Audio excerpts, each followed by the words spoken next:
और आइए अब सीधा रुख कर लेते हैं राजधानी दिल्ली का, जहां राष्ट्रपति कार्यक्रम में मौजूद हैं। For the global symposium on farmers' rights, which is taking up the issues closest to my heart. Since my childhood, I have been taught to live in harmony with nature. The wide range of biodiversity, wildlife, and varieties of exotic plants and creatures have always enriched our lives and made this planet beautiful.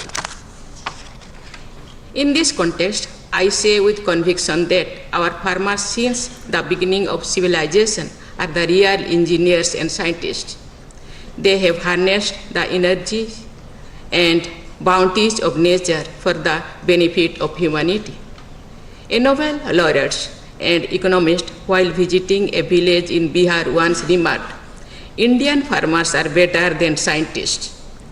I entirely agree with this statement, as in agriculture, we have seamlessly blended tradition with technology. As you all know, agriculture is the first vocation known to humankind, and it thrived on agrobiodiversity that Mother Nature has given us. The farming fraternity of the world is its foremost conserver. You are the true guardians of crop diversity. Though I know that we have lost many plants and species, we all must appreciate your endeavor to protect and revive many varieties of plants and species whose existence is crucial to all of us.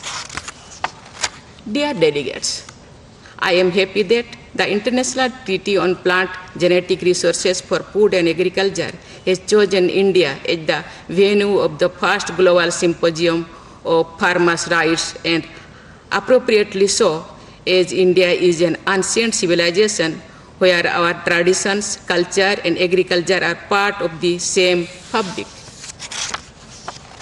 This is the land which has internationalized since ages the concept of Vasudhaiva Kutumbakam, meaning that the entire world is one family. I welcome all of you to this sacred land which has abiding faith in well-being of every culture of the nature. Our ancient scriptures guide us with widely benevolent teachings of Sarve Bhavantu Sukhino, Sarve Santu Niramaya, Sarve Bhadrani Pasyantu, Ma Kasit Dukho Bhagya Bhavet. It means may all be prosperous and happy, may all be free from illness, may all see what is spiritually uplifting, and may no one suffer. According to the International Union for Conservation of Nature,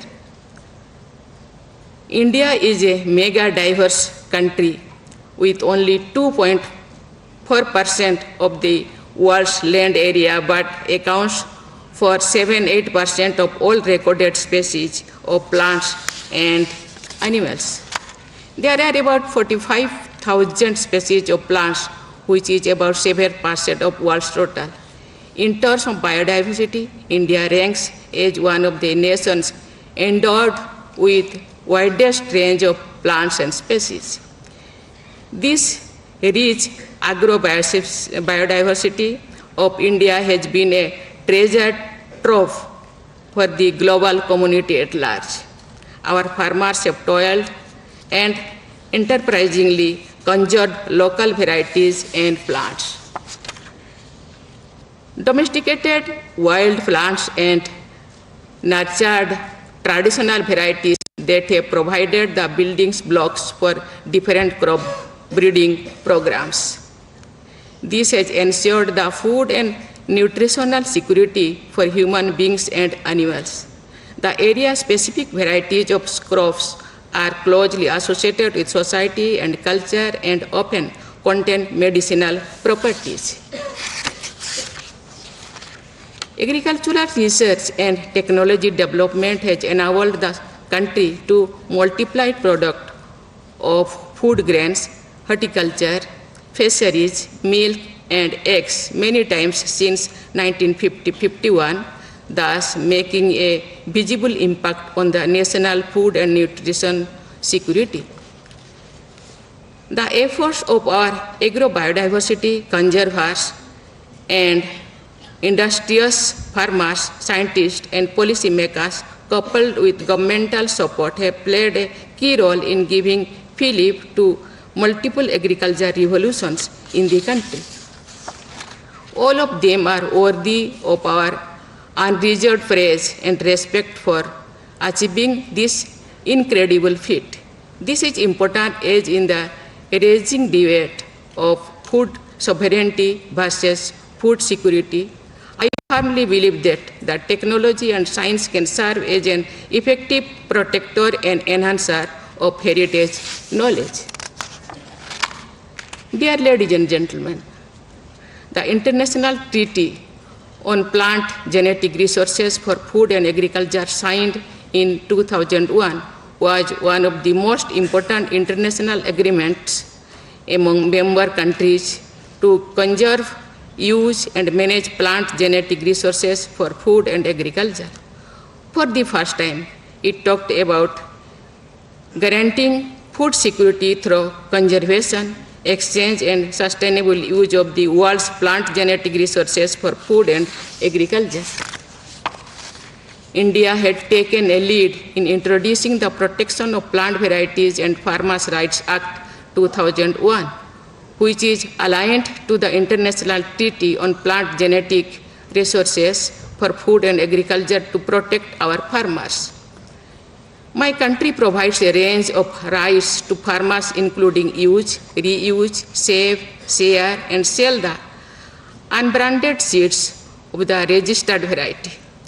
Besides, Indian farmers can register their own varieties which get protection. Such an act can serve as an excellent model worthy of emulation for the entire world. It gains further importance in the work of challenges posed by climate change and also to fulfill the sustainable development goals of the United Nations as our collective responsibility towards humanity.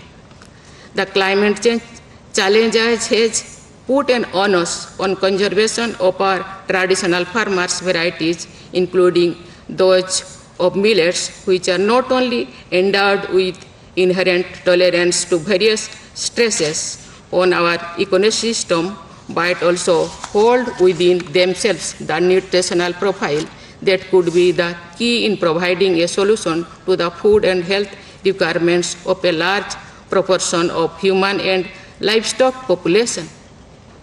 The declaration of the year 2023 as the Year of Millets by the United Nations is a step in this direction. Dear delegates, this symposium, the very first of its kind in the world, provides a golden opportunity to the world's fraternity in realigning their priorities and programs according to the needs of humanity and to make a common commitment. I hope this symposium would be a milestone in further taking significant steps towards our commitment for fulfillment of farmers' rights world over. I am glad to learn that this event also includes various categories of awards for communities and individuals in recognition of their enormous contribution as savior of the plant genome.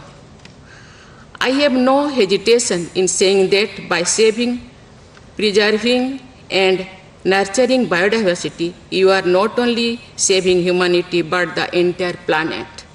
I watched a powerful 3-minute film titled The Guardians of the Mighty Little Seeds.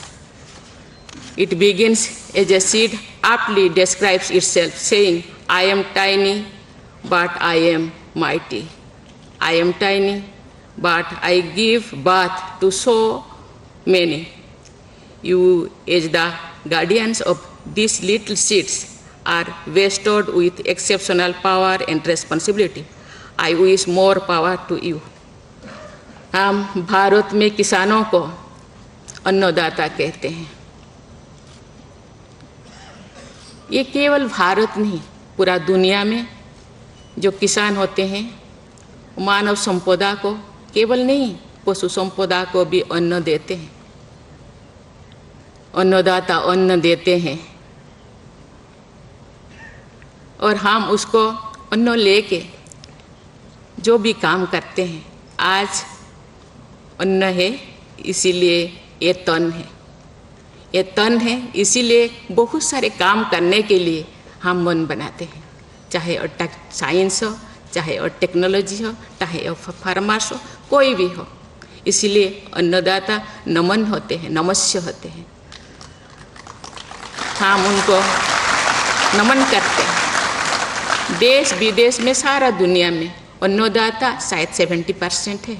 उनके अधिकारियों को रक्षा करना, सुरक्षा करना और उनके भविष्य को के लिए चिंता करना हम सबका काम है। आज इसी विषय पे सिंपोजियम हो रहा है। उनके मुझे लगता है उनके भविष्य जो उज्जवल होगा, देश विदेश या दुनिया उज्जवल होगा, दुनिया की प्रॉस्पेरिटी होगा। इसीलिए मैं बहुत बहुत धन्यवाद देता हूँ इस प्रोग्राम के लिए। सबको बहुत बहुत बधाई। Thank you. जय हिंद, जय किसान। तो राष्ट्रपति द्रौपदी मुर्मू ने सीधे तौर पर यही कहा कि हमारे देश में जिस तरीके से